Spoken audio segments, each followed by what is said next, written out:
අම්මාරුන්ගේ දිනේට අම්මට මොනවද දුන්න තෑග්ග ඔයා?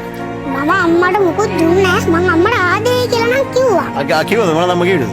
අම්මා මගේ පුතා හොඳට ඉගෙන ගන්න කියලා කිව්වා. අයියේ එහෙම කිව්වා.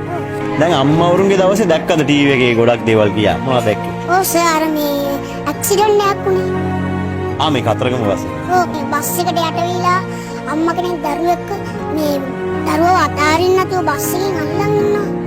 මේ දරුවව අතින් අල්ලන් ඉන්නවා බස් එකට යට වෙලා. ඒ කියන්නේ සර් අර බස් එකට යට වෙලා අපි දෙයක් අතාරිනවනේ බස්. ඒකට යට වුණා. අපේ අතේ තියෙන සියල්ලම.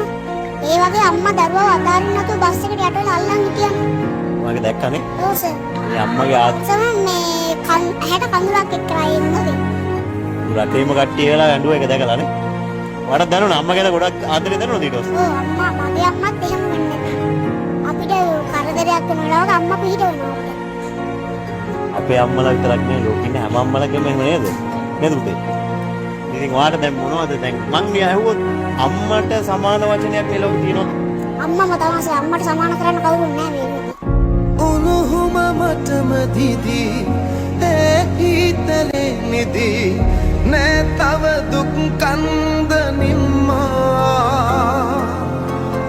තුන් ලෝකයම රැකී ඈ මහ පිරිත වෙනි සසර